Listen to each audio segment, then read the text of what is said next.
Pre-principles. I've got no idea what they think. Like a fool. Pardons me to know you can't see me. Perhaps we should have listened to what the idiot had to say first.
Opium is one of the main ingredients of Strickland's medication. Never a good move.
Stop it!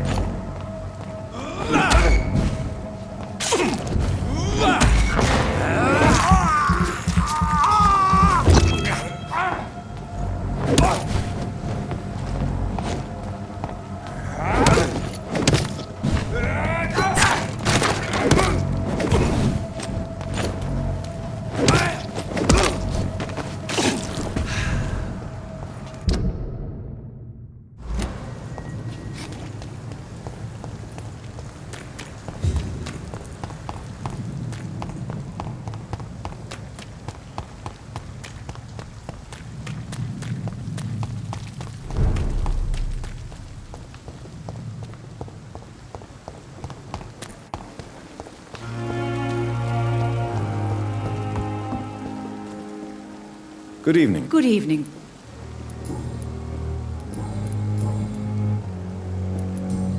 Goodbye, nurse. Surely I can endure another night. Good evening. Dr.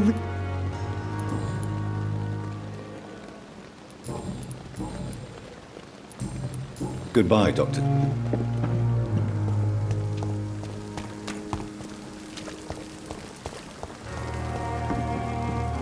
Good evening, Milton. Good evening, Doctor. Still trying to save lives?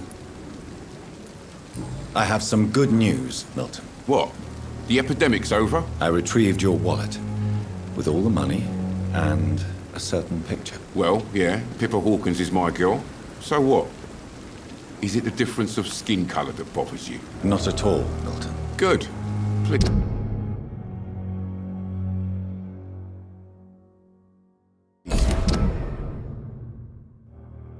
Take this money anyway, to remind you to keep your mouth shut. Not everybody is as broad-minded as you, Dr. Reed.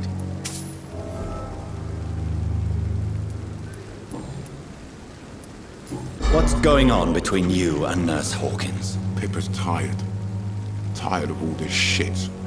Tired of all those corpses piling up. She's as depressed as I am. During the war, I witnessed a few couples just like you come together in difficult circumstances. It can be very damaging. Maybe you're right. But we support each other. And that's all that matters. You do realize you could both get fired. Hospital staff are not meant to have intimate relationships with one another. Come on, Dr. Reed. Do you know how many rules are broken in this hospital every day just to keep it running? There's nothing wrong with what we're doing.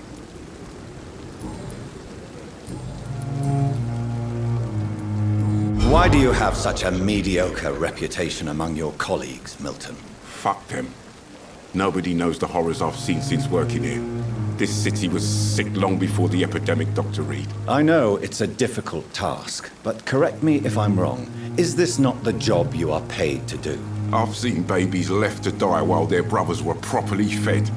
Underage girls and boys sold to all manner of perverts. I'm sorry, I don't know what to say. Yeah, exactly. We lack words. So excuse me if I don't look on the bright side of life. Goodbye, Milton.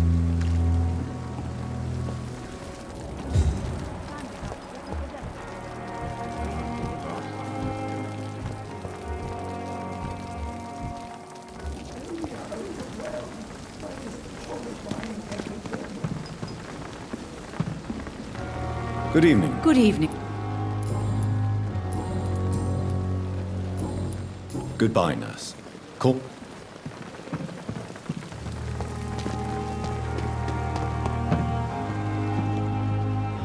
Dr. Reed. Goodbye. Time has lost its effect on me. But the suffering continues. The daily routine. Good evening, sir. Can I help you? Unless you're here to fix my face. No. I don't think you can help me. I'm Dr. Reed. I've recently taken the position of head surgeon here. War injuries, am I right? You guessed right, Doctor. German shell took my pretty little mug right off. But they still call me Thomas Elwood.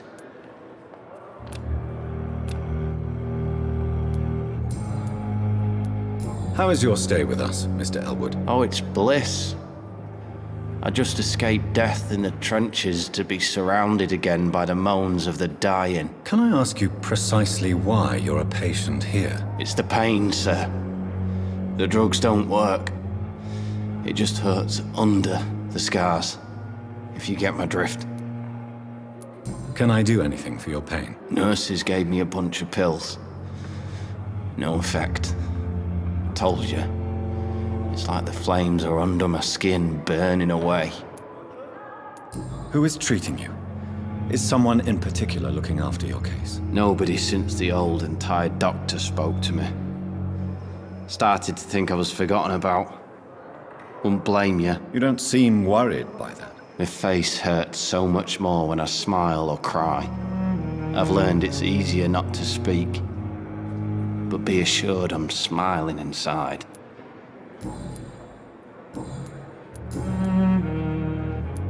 How close are you to Miss Hallcroft? Are you aware that she thinks she is a vampire? To wait for her next nibble is the best reason to stay here. Every time she approaches my bed, she treats me like something tasty. A normal person. Aren't you afraid? She may hurt you if the game goes too far. She's quite harmless, I can assure you. Her head's broken inside is all. While I'm busted on the outside. But she's still beautiful. Living proof that there's hope for me.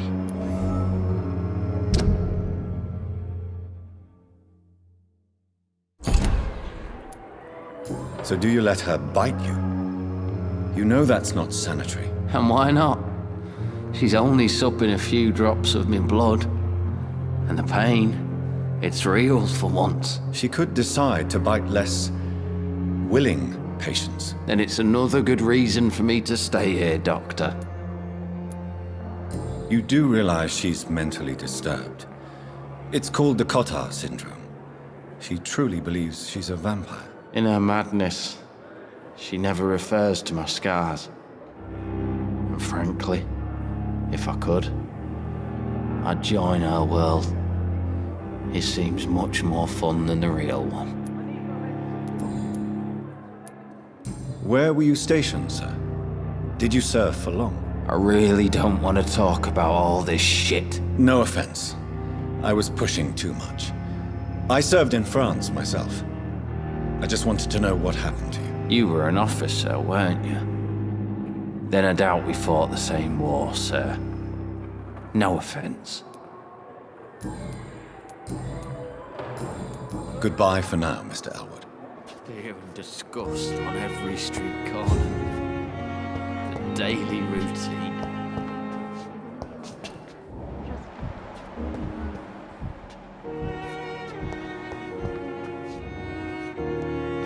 Good evening, Mr. Hampton.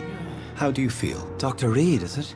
Oh, sir, I must apologize for my behavior. What do you mean? I was not myself in the factory.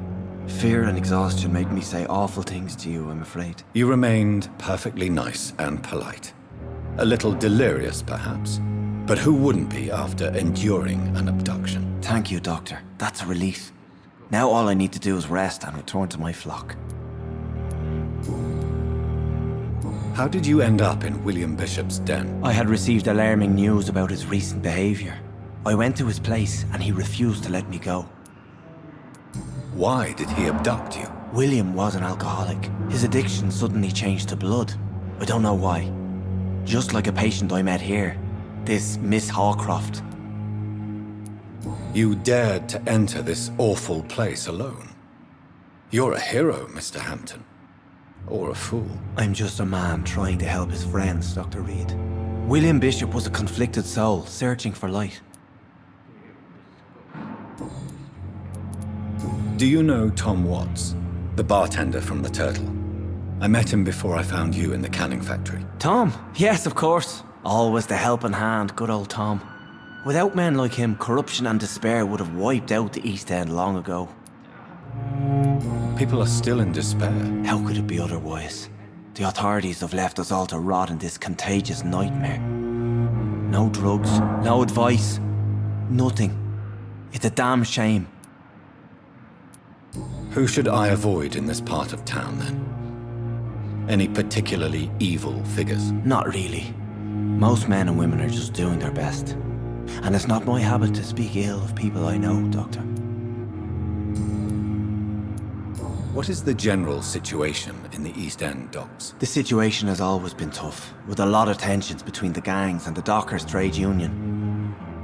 The Wet Boot Boys are very nervous since they lost their leader. Who leads the gang now? Since Clay Cox went missing, it's his wife Edwina who runs the show, with the assistance of her minion, Booth Digby. Has the gang been threatening you? Ah, no. I've had this nickname for so long, you know, the sad saint of the East End. No one dares to bug a saint, not even criminals.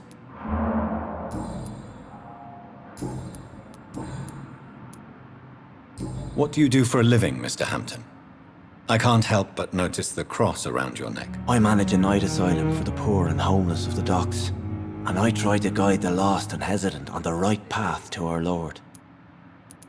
Are you a priest, Mr. Hampton? A deacon, maybe? Not at all, Doctor. I'm just a man of faith willing to preach the good word. Why didn't you use your cross against William Bishop? To repel him somehow? That's a very strange question, Doctor. A cross is no magical token, if that's what you were trying to say. Not mine, anyway. How do you feel, Mr. Hampton? Medically speaking, I mean. I feel exhausted. Beyond exhaustion, actually. William drank so much of my blood in his madness.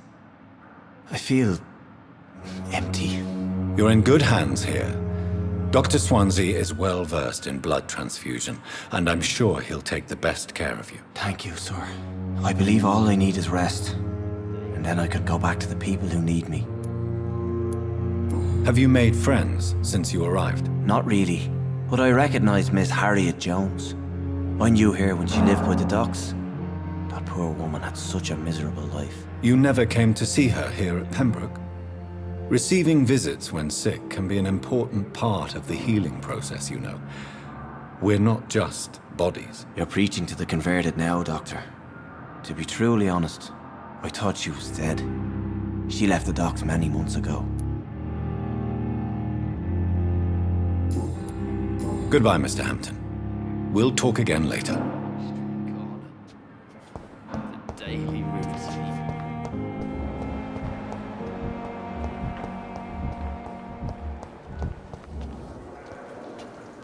Good evening, Miss Howcroft. How are you tonight? I need blood, Doctor. Warm, rich, vibrant blood. Tell me, Thelma, what do you really know about vampires? I saw one and he saw me. I watched him hunt and kill. I saw his terrible wounds heal as his victim died. And then I knew I was saved. You mean you actually saw a vampire?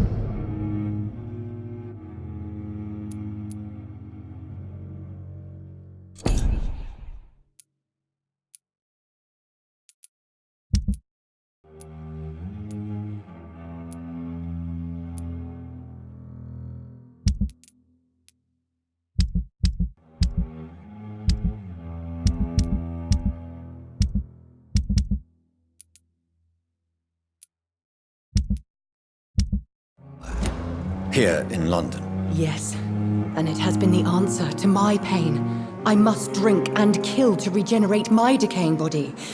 I am a vampire too.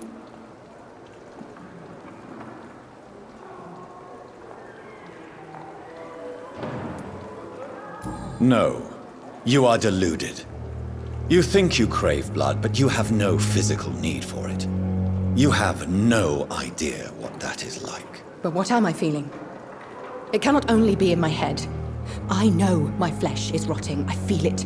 It disgusts me. Tell me, Thelma, why do you feel so attached to Mr. Elwood? Why him? I'm not sure, Doctor. I think we have a bond of some sort. We've both suffered so much. He's the only mortal I find interesting. Do you plan to make him a vampire too? Of course not. How could I inflict my curse on anybody else? I'm not that cruel, Doctor. Would you say you and Mr. Elwood are romantically involved? No. No, Thomas is a delicate soul. Even though he disguises it. But I am not the woman he needs. No, for I am a vampire doctor. I'll leave you, Mistress of the Dark, to your nocturnal activities.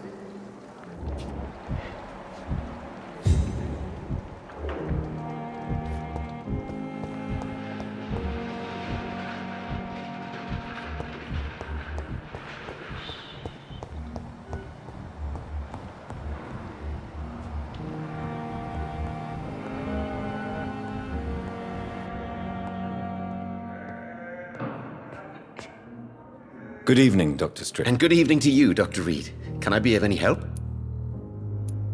I located the shop, but it was vandalized, and the owner is missing. All I found was your order. I was afraid of such bad news. People are so desperate they're ready to burgle a shop for drugs. That's quite a list you ordered. Opium, sodium hypochlorite. It can't be just headaches you're trying to cure. This dreadful influenza, of course. I already ran some tests on hopeless cases. Without success, I must admit. Do you realize you could create a lethal poison without the correct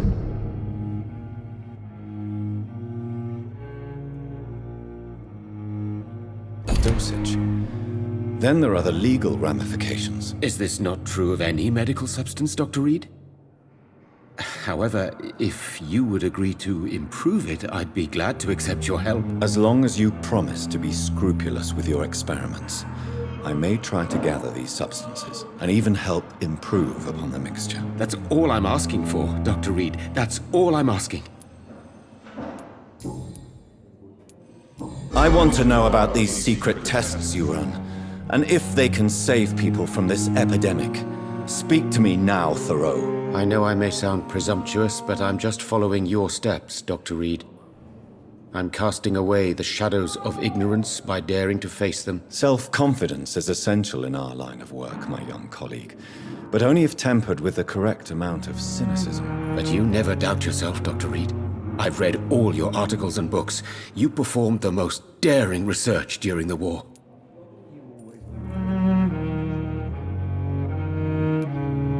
You have my support, Dr. Strickland. I know exactly what it feels like to battle an unknown disease with only your mind and force of will to help you. Thank you, Dr. Reed. You don't know what that means to me. Goodbye, Dr. Strickland. I can't let Strickland put his patients at risk with opium. Perhaps an adjusted formula will deliver more of a placebo. How long must I wait, damn it? Blaming me will not further your...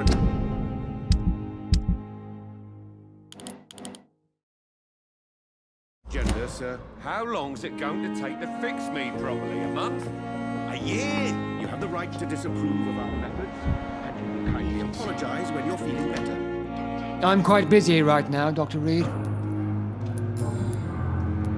Tell me, Waverly, what do you think of Dr. Strickland's enthusiasm for his experimental research? Strickland is playing with his patients' lives for pride and glory. Now that, sir, is unethical. Are you thinking about something in particular? Harvey Fiddick needs delicate surgery. I believe we should stick to the usual procedure, but my young colleague obviously disagrees. And are you not afraid that your rivalry with Strickland may be blinding you? Rivalry? I guess you could call it that. But I will never be childish enough to let my personal feelings affect my judgment. Why do you wish to lead this surgery? I strongly believe that Mr. Fiddick should not be butchered to test an unproven procedure.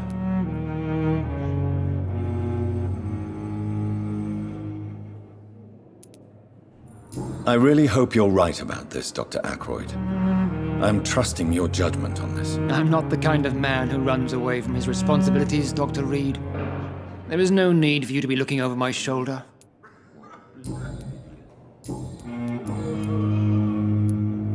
Do you think Dr. Strickland has any chance of curing the Spanish flu by himself? His wish to cure the sick is not driven by pride, but by an idealistic view about our mission here. Honestly, I don't know which is worse. You consider him a good practitioner, yet you will not report his methods. Strickland may be a rival, but I will not use dirty tricks or regulations to prove him wrong. We are doctors, not politicians.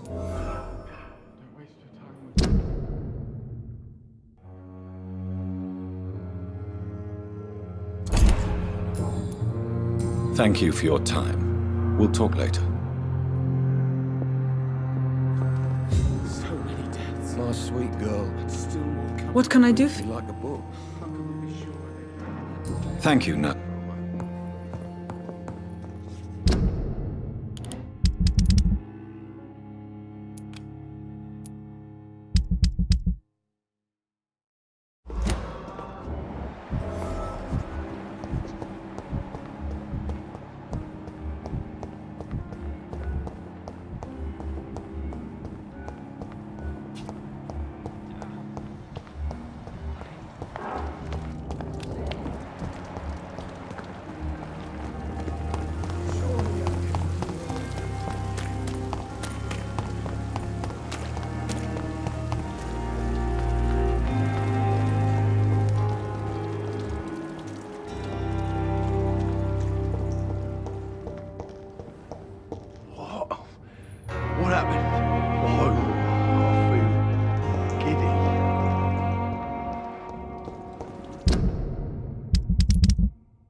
Over there! There's one of them vermin!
Help!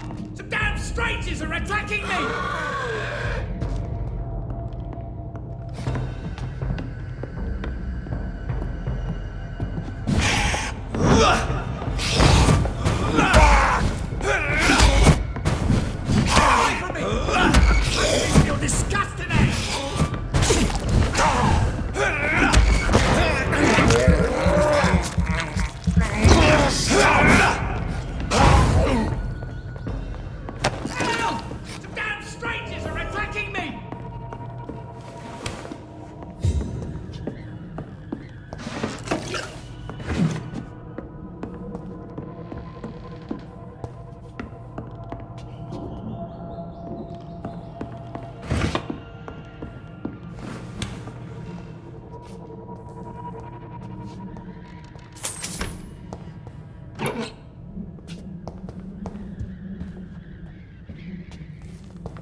This is Braille. I need someone who can read this.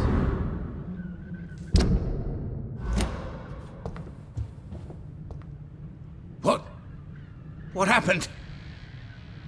Who are you? It's all right, sir. You're safe now. Oh, a fellow Englishman. Thank you, sir. For a moment, I thought those bloody heathens had killed me. What are you doing here? This place is not safe. Yeah, it's a cesspool, but it's mine. I came to collect some overdue rent, but those who still live here have gone completely bonkers. You're very lucky to be alive. Yeah, filthy immigrants. Fucking savages, every one of them. And now with this bloody fever, they're just animals. You can find safety of sorts in Whitechapel. If you're quick and cautious, you'll be able to avoid the savages.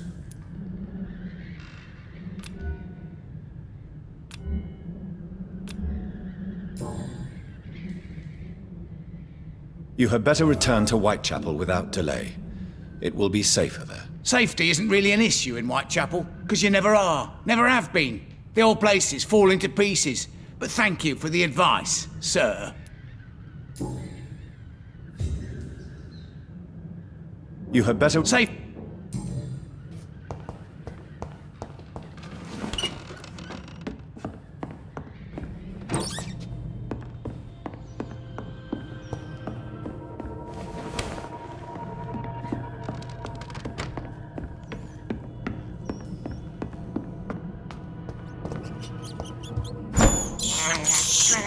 I can't believe I'm doing this.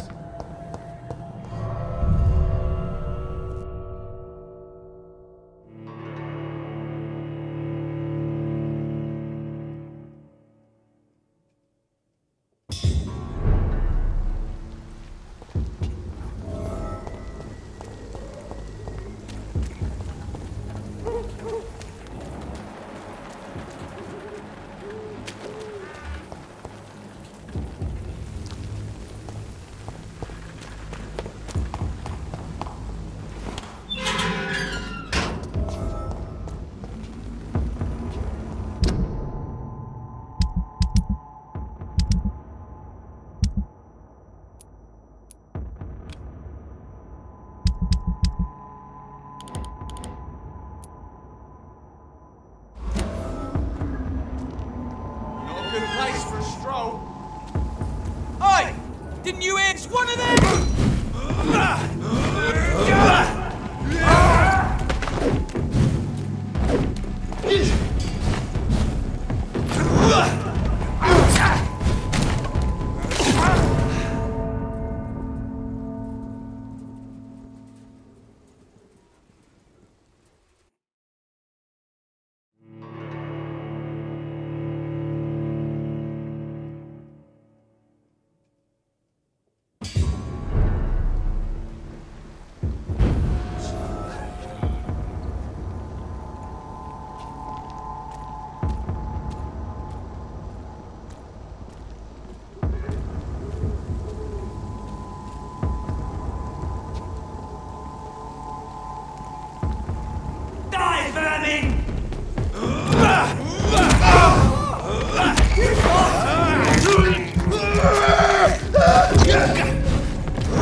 He's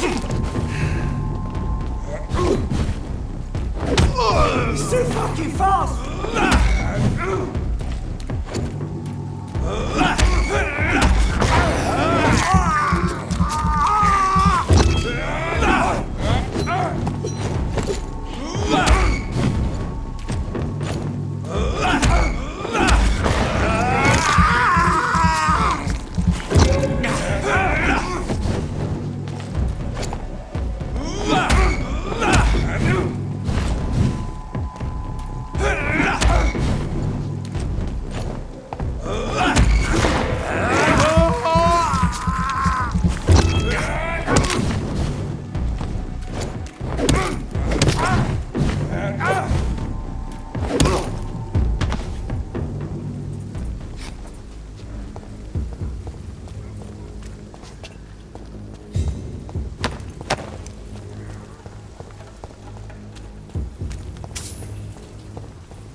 Die, vermin!